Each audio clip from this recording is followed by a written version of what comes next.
نحمده ونصلي ونسلم على رسوله الكريم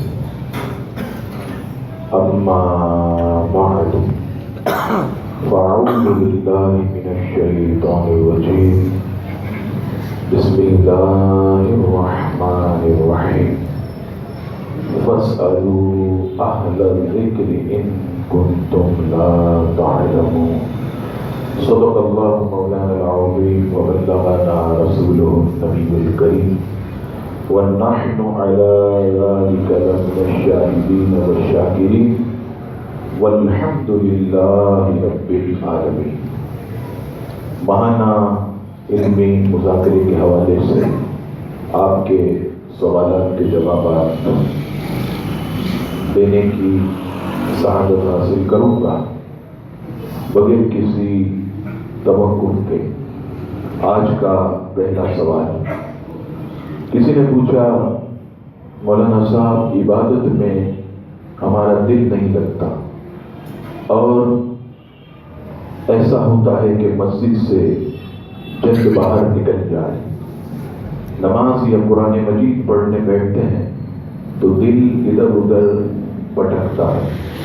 کوئی ایسا وظیفہ آپ ہمیں بتائیں کہ جس سے عبادت میں ہمارا دل لگنا شروع ہو جائے.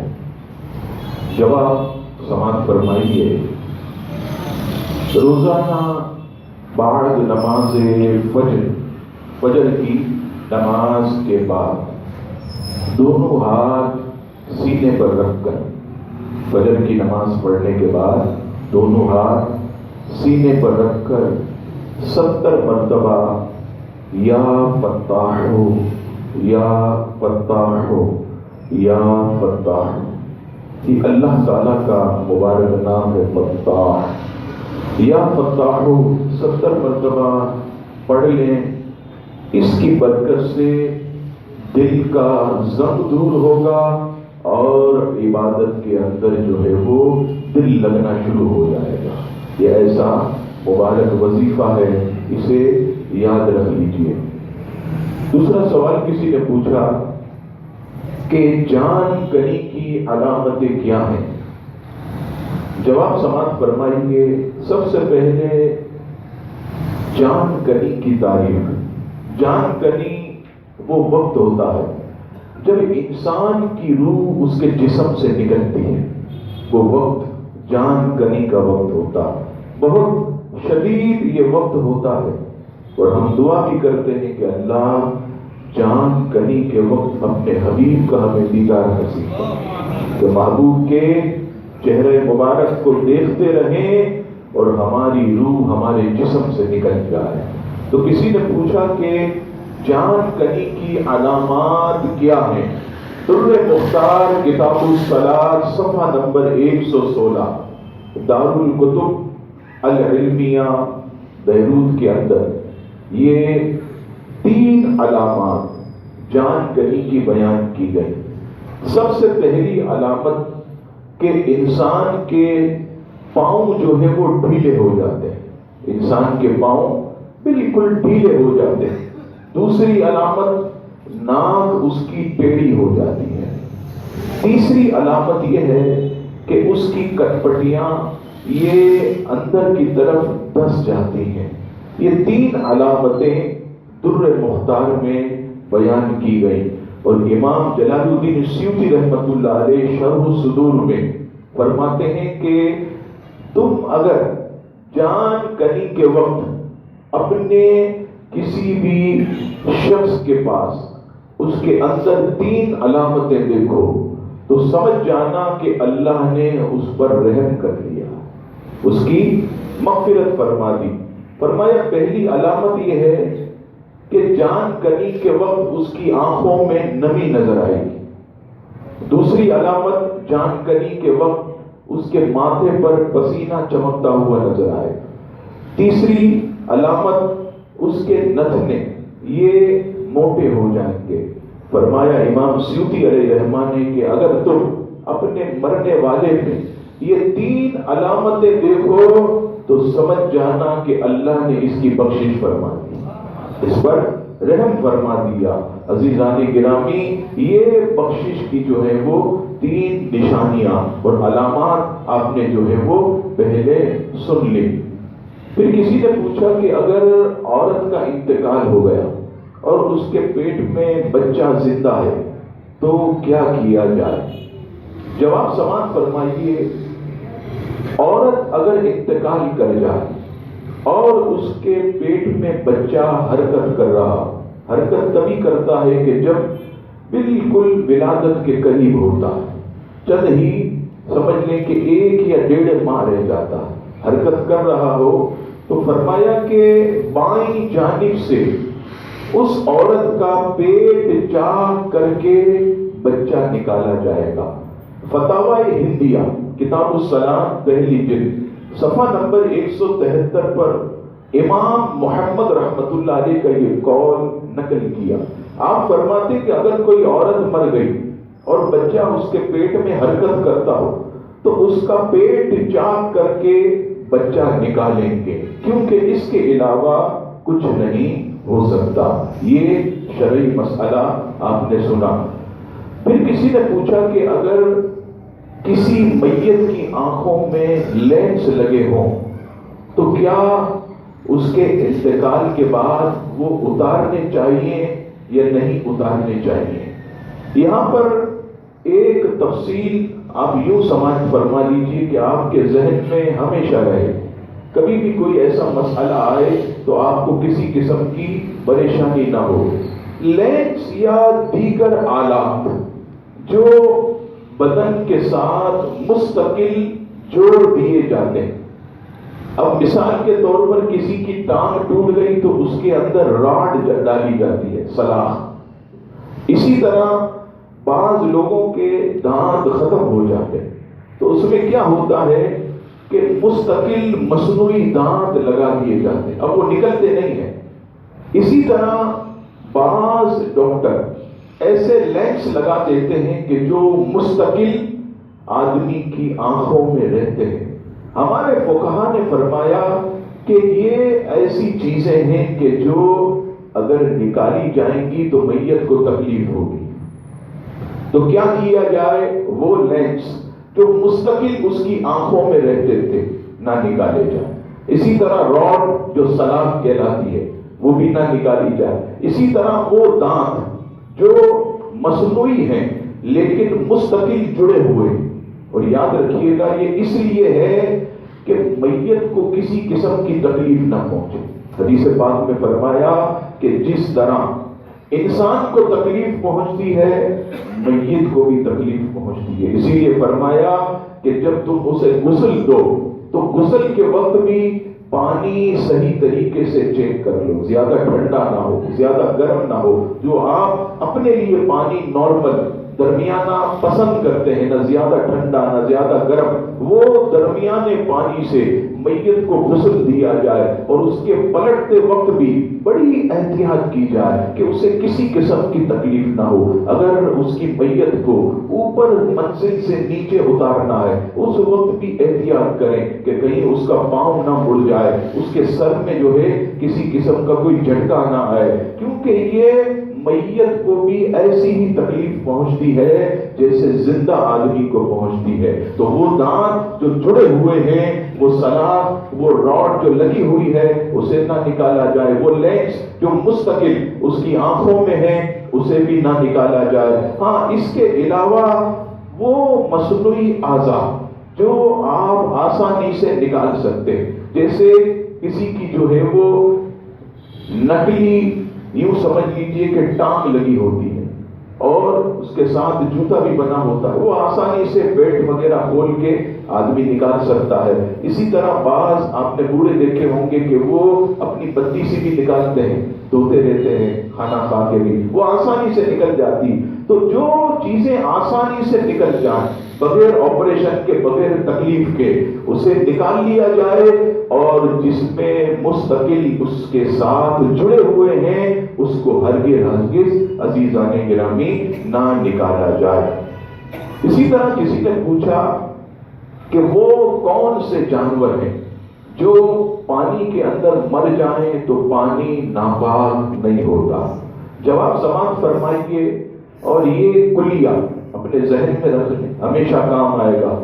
ان چیزوں کے پانی میں مرنے سے پانی ناپاک نہیں ہوتا جن میں بہنے والا خون نہیں ہوتا، جن میں بہنے والا خون نہیں ہوتا۔ وہ کون کون سی چیزیں؟ مثلا پسو، بہنے والا خون نہیں ہوتا، مکھی، اس میں بہنے والا خون نہیں، بھیڑ، اس میں بہنے والا خون نہیں، بچھو، اس میں بہنے والا خون نہیں۔ یہ اگر پانی میں مر جائیں تو اس سے جو ہے عزیزان گرامی پانی ناپاک نہیں ہوتا۔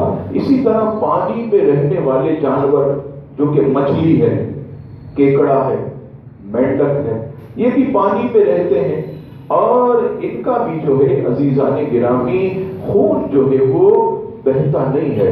تو یہ بھی اگر پانی میں مر جائیں تو اس سے بھی پانی ناپاک نہیں ہوگا، اس پانی سے غسل بھی کر سکتے ہیں، اس پانی سے جو ہے وہ وضو بھی کر سکتے ہیں۔ پھر کسی نے پوچھا کہ اگر کوئی شخص سخت پریشان ہو اور پریشانی کے عالم میں لوگوں سے بڑا پیار کرتا ہے، بڑی محبت کرتا ہے، لیکن پریشانی کے عالم میں دشمن اسے بہت تنگ کرتے ہیں، ایسے عالم میں اگر وہ یہ کہہ دے کہ میرے دشمنوں کو اللہ تعالیٰ خوشحال رکھتا ہے، ایسے شخص کے بارے میں کیا حکم ہے؟ آپ نے دیکھا ہوگا بعض دفعہ جب ہم بکواس کرتے ہیں تو ایسے ایسے کلمات غصے کے اندر اور مصیبت کے وقت کہہ جاتے ہیں کہ جو کفر کی طرف چلے جاتے ہیں۔ مثال کے طور پر ایک شخص ہمیں تنگ کرتا، وہ تنگ کرنے والا بڑا خوش رہتا ہے، پیسے بھی کما رہا ہے، مال بھی ہے، اچھا گھر بھی ہے، تو کسی نے یہ کہہ دیا کہ اللہ تعالیٰ تو میرے دشمنوں کو خوشحال رکھتا ہے، تو اس کے بارے میں کیا حکم ہے؟ کفریہ کلمات کے بارے میں سوال و جواب، صفحہ نمبر 158 پر اس کا جواب دیا کہ اگر یہ کلمات اللہ پر اعتراض کی نیت سے کہے، معاذ اللہ ثم معاذ اللہ، اگر کسی نے اللہ پر اعتراض کی نیت سے کہے کہ میرا رب تو میرے دشمنوں کو خوشحال رکھتا، تو اس کو تو عزیزان گرامی اسی وقت وہ دار اسلام سے خارج ہو جائے۔ یہ کلمہ کفر ہے، اس کو کلمہ دوبارہ پڑھنا ہوگا، توبہ کرنی ہوگی۔ اسی طرح اگر وہ نکاح سے تھا، نکاح بھی ختم ہو گیا، اب تجدید ایمان اور ساتھ میں تجدید نکاح بھی کرے۔ اسی طرح کسی نے اس سے ملتا جلتا سوال یہ بھی پوچھا کہ ایک شخص جو ہے وہ عام نمازوں میں نہیں آتا، لیکن جیسے ہی شب قدر، شب برات، شب معراج، بڑی بڑی راتیں ہوتی، اس میں مسجد میں سب سے پہلے آ کر بیٹھا ہوتا۔ اب دیکھیے ہمارے یہاں لوگ جب زبان چلاتے ہیں تو بول دیتے ہیں کہ یہ آدمی یہ روزانہ تو نماز نہیں پڑھتا، یہ بڑی بڑی راتوں میں آ جاتا ہے، یہ اللہ کو ٹھگنے کے لیے آتا، معاذ اللہ یہ اللہ کو ٹھگنے کے لیے آتا، بڑی بڑی راتوں میں پہنچ جاتا۔ تو کسی نے پوچھا کہ اس کے بارے میں علماء کیا فرماتے ہیں؟ اس میں بھی عزیزان گرامی ہمارے علماء کا یہ قول ہے کہ لفظ ٹھگنا یہ دھوکہ دینے کے معنی میں، یہ دھوکہ دینے کے معنی میں، اور اللہ تعالیٰ کے متعلق کوئی یہ کہے کہ یہ دھوکہ کھائے گا، معاذ اللہ دھوکہ کھا جانے والا، اسے مانا تو یہ شان کبریا میں شدید گستاخی ہے، اللہ کی شان میں یہ شدید گستاخی ہے کہ فلاں آدمی اللہ کو ٹھگتا ہے، دھوکہ دیتا۔ یاد رکھیے گا ایسے کلمات کہنے والا بھی دارہ اسلام سے خارج ہو جائے، مرتد ہو جائے گا، اسے بھی دوبارہ کلمہ پڑھنا پڑے گا، اور اگر اس کا نکاح ہے تو تجدید نکاح جو ہے اسے عزیزان گرامی کرنا ہوگا۔ اسی طرح پھر کسی صاحب نے پوچھا کہ آج کل کاؤنٹر تسبیحاں پلاسٹک کی آپ نے دیکھا ہوگا بٹن، کیا اگر کوئی کاؤنٹر تسبیح انگلی میں پہن کر نماز پڑھے تو اس کی نماز ہو جائے گی؟ جواب سماعت فرمائیں، پلاسٹک کے کاؤنٹر کی تسبیح جو انگلی میں لوگ رکھتے ہیں پڑھنے کے لیے، اس کے متعلق ہمارے علماء نے لکھا کہ اگر تسبیح کاؤنٹر والی اس کے ہاتھ میں ہے اور اس نے نماز پڑھ لی تو اس کی نماز ہو جائے گی.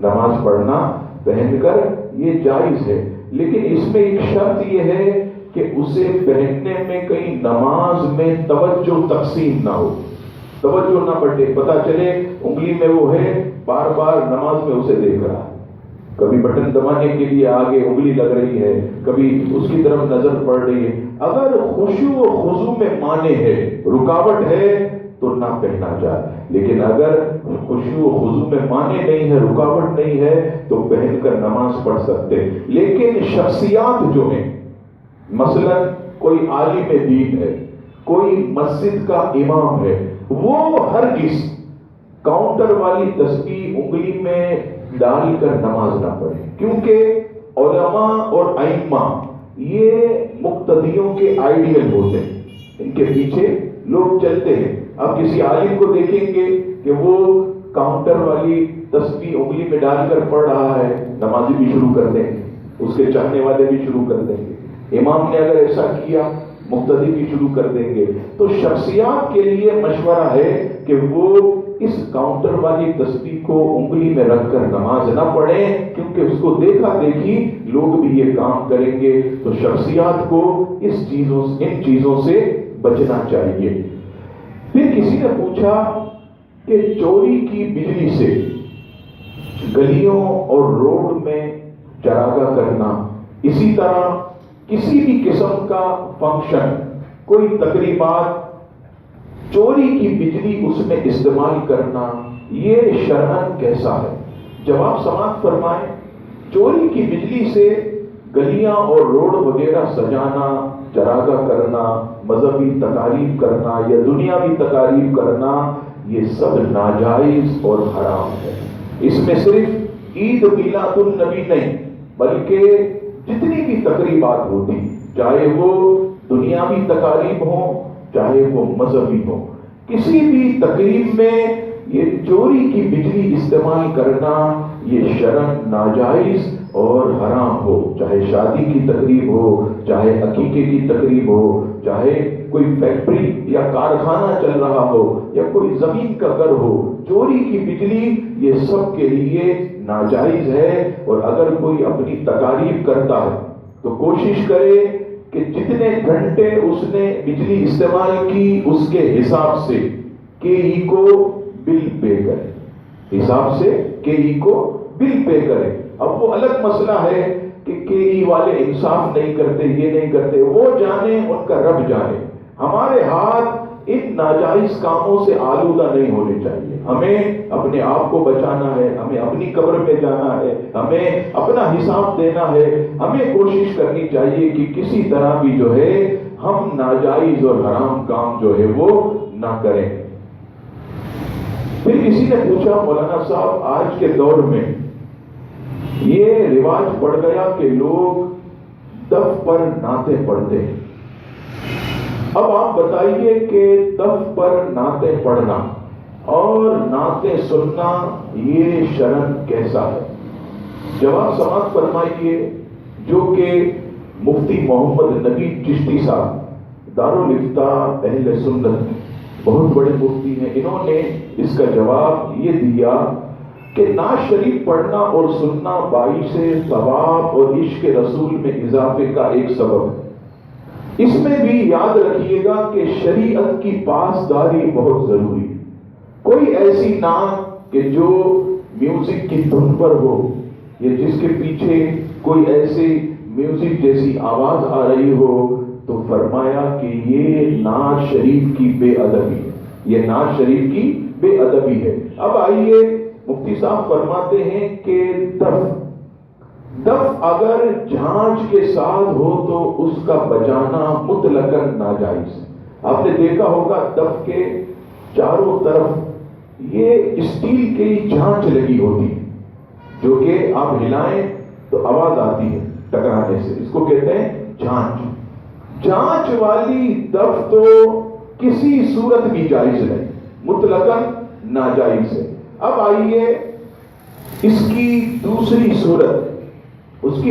صورت یہ ہے کہ جھانچ والی دف نہ ہو اور ایک طرف سے بالکل خالی اور ایک طرف بجانے کا، دوسری طرف سے بالکل خالی۔ اب اس کے بارے میں بھی عزیزان گرامی علماء نے شرائط رکھی، اور پہلی شرط کیا ہے؟ پہلی شرط یہ ہے کہ ہیئت تطرف، یہ کیا ہے؟ موسیقی کی طرز پر نہ ہو، موسیقی کی طرز پر نہ ہو۔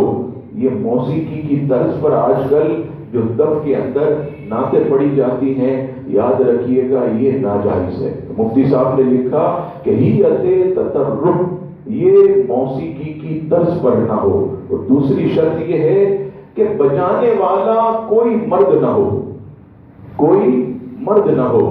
اور فرمایا کہ اس کے اندر تیسری شرط یہ ہے کہ جو عورتیں بجائیں وہ عورتیں عزت دار بیویاں نہ ہو۔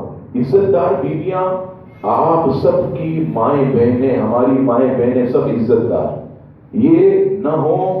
چھوٹی بچیاں، کتنی چھوٹی بچیاں؟ 7 سال کی چھوٹی بچیاں۔ وہ آپ دور رسالت کی بات کرتے ہیں، سید عالم علیہ السلام کا جو استقبال کیا، طلع البدر علینا من ثنیات الوداع، جو کہ سرکار کریم کا استقبال ہوا، وہ نابالغہ بچیاں تھیں۔ وہ اگر کوئی اس کا حوالہ دیتا ہے تو مفتی صاحب نے لکھا کہ وہ نابالغہ بچیاں تھیں۔ تو فرمایا کہ بچیوں کی بھی اتنی بڑی عمر نہ ہو کہ محل فتنہ ہو، فتنہ کھڑا ہو جائے کہ ان کو معاذ اللہ لوگ دف کم سن رہے ہیں اور بچیوں کو زیادہ دیکھ رہے ہیں، معاذ اللہ ایسا نہ ہو۔ تو فرمایا تیسری شرط یہ ہے، آگے مفتی صاحب فرماتے ہیں کہ موجودہ دور کے اندر کسی دف بجانے والے میں مکمل شرائط نہیں پائی جاتی۔ مفتی صاحب فرماتے ہیں کہ موجودہ دور میں کسی بھی دف بجانے والے میں یہ 3 شرائط نہیں پائی جاتی، لہذا ایسا دف بجانا جو اس دور میں رائج ہے اور اس کے ساتھ نعت پڑھنا یہ ناجائز ہے، یہ ناجائز ہے، چاہے کہیں کا بھی ہو، عرب کے اندر ہو یا عجم کے اندر ہو، یورپ کے اندر ہو یا ایشیا کے اندر ہو، کہیں بھی ہو، یہ 3 شرائط عزیزان گرامی نہیں پائی جاتی، لہذا دف پر نعت پڑھنا اور سننا یہ ناجائز اور منع ہے۔ اب آئیے، کسی نے پوچھا کہ مسجد کے چندے سے مسجد کے اندر متبرک راتوں میں شب میلاد، شب معراج، شب براءت، شب قدر، 11ویں شریف یا دیگر پروگرام میں چراغاہ کے لیے لائٹیں خرید سکتے ہیں یا نہیں مسجد کے چندے میں سے؟ جواب سماعت فرمائیے کہ مسجد کا چندہ مسجد کے مصارف معہودہ، یعنی عموماً یہ مسجد کے اخراجات میں استعمال کرنے کے لیے دیا جاتا ہے۔ وہ کون کون سے؟ امام کی تنخواہ، مؤذن کی تنخواہ، خادم کی تنخواہ، مسجد کی تعمیرات، یوٹیلیٹی بلز، یا اس کے علاوہ صفائی اور ستھرائی، اس کے لیے ہم نمازیوں سے چندہ لیتے ہیں اور وہ بھی اسی کام کے لیے دیتے ہیں۔ اب مسجد کے پیسے سے لائٹیں خرید کر مسجد کے باہر لگانا، یاد رکھیے گا یہ ناجائز ہے۔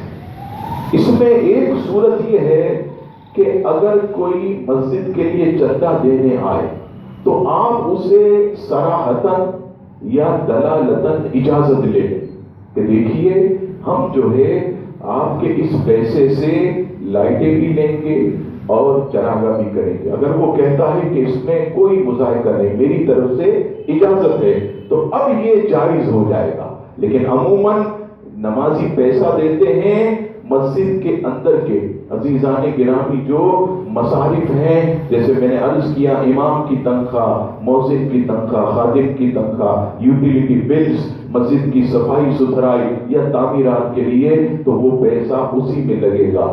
اب یہ ہے کہ کوشش یہی کرنی چاہیے، اس میں عافیت ہے، ایسا نہ ہو کہ ثواب کمانے کے لیے ہم کسی گناہ میں پھنس جائیں۔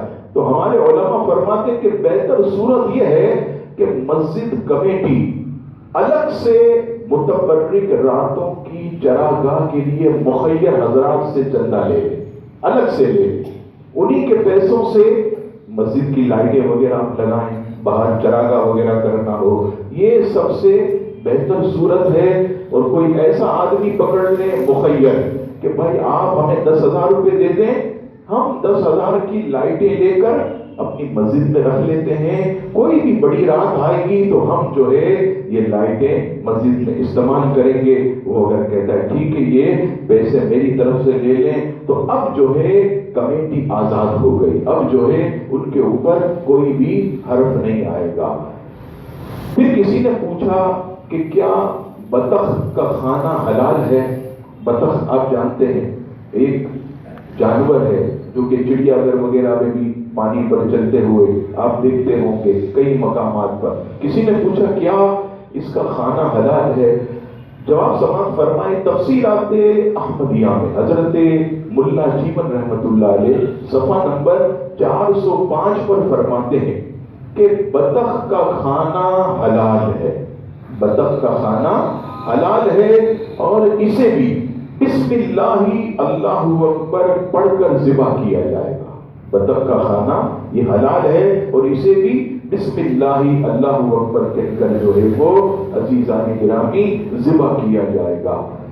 پھر کسی نے پوچھا کہ مدینے یا اجمیر کی بڑی بڑی انگوٹھی یا چھلا یا کڑے کیا یہ پہننا جائز ہے؟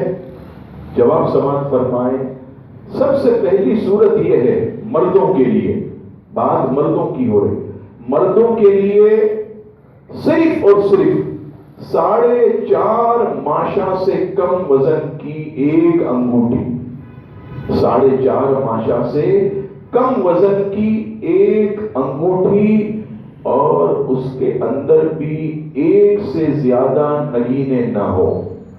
جیسے یہ انگوٹھی میرے ہاتھ میں آپ دیکھ رہے ہیں، یہ آپ دیکھ رہے ہوں کہ نگینہ بڑا ہے لیکن انگوٹھی چھوٹی ہے۔ وزن کیا ہے کہ یہ شرعی حساب سے بنی ہوئی 4.5 ماشا سے بھی کم وزن ایک نگینہ، یہ انگوٹھی پہننا یہ جائز ہے۔ اور آپ نے دیکھا لوگ اتنی ساری انگوٹھیاں پہن لیتے ہیں، 2 انگوٹھی پہننا بھی ناجائز ہے۔ اگر کسی نے 2 انگوٹھیاں پہنی، نماز پڑھی، نماز نہیں ہوگی، پھر لوٹانا پڑے گی۔ اسی طرح نگینہ بھی ایک ہو، پتا چلا انگوٹھی ایک ہے، نگینے جو ہے 3 4 لگے ہوئے، یہ بھی ناجائز ہے۔ اب آئیے یہ جو چھلے، نگینہ بھی نہیں ہوتا اور ایسی جو ہے وہ پوری جو ہے وہ بنی ہوتی ہے، یہ دیکھیے ایسے، اس کو چھلا کہتے ہیں، چھلا پہنا ہوتا۔ اچھا بھئی یہ کہاں سے لیا؟ کہتے مولانا صاحب مدینے سے آیا ہے۔ اچھا اجمیر کا ہے، 7 شریف سے لایا ہوں، بغداد سے لایا ہوں۔ میں نے کہا بھائی 7 شریف والے، اجمیر والے، مدینے والے، بغداد والے تو اسے ناجائز کہتے ہیں، تم انہی کی سرزمین سے ناجائز کام کرنے کے لیے لے آئے ہو۔ انہی کا تو فرمان ہے کہ یہ چیزیں نہ پہنی جائیں، انہی کے نانا جان صلی اللہ تعالی علیہ وسلم کی یہ شریعت ہے کہ یہ چھلے پہننا یہ ناجائز ہے۔ اسی طرح آپ نے دیکھا کڑے پہنے ہوتے ہیں، اور دیکھیے آپ عورتوں نے کڑے اتار لیے، مردوں نے پہن لیے، عورتوں نے بالیاں اتار لی، مردوں نے بالیاں پہن لی، عورتوں نے چھوٹے بال کر لیے، مردوں نے بڑے بال کر لیے، عورتوں نے عزیزان گرامی مردوں کے کپڑے پہن لیے، مردوں نے عورتوں کے کپڑے پہن لیے، بالکل برا حال ہے۔ تو یہ کڑے پہننا بھی یہ عزیزان گرامی ناجائز ہے۔ اسی طرح پیتل، اسٹیل، تانبا اور دیگر دھات کی انگوٹھی، چھلا یا کڑا، چاہے وہ کہیں سے بھی آیا ہو، شاہ عقیق سے آیا ہو، 7 شریف سے آیا ہو، مدینے سے آیا ہو یا بغداد سے، عزیزان گرامی شرط جو ہے یہ ناجائز ہے، یہ منع ہے، اس سے جو ہے وہ بچا جائے۔ پھر کسی نے پوچھا مولانا صاحب یہ پرائز بانڈ کی خرید و فروخت اور اس پر انعام لینا یہ کیسا ہے؟ مزید یہ بھی بتا دیجئے کہ حکومت پاکستان نے جو 40,000 والے پریمیم بانڈز جو ابھی جاری کیے ہیں اس کا شرعاً کیا حکم ہے؟ جواب سماعت فرمائیے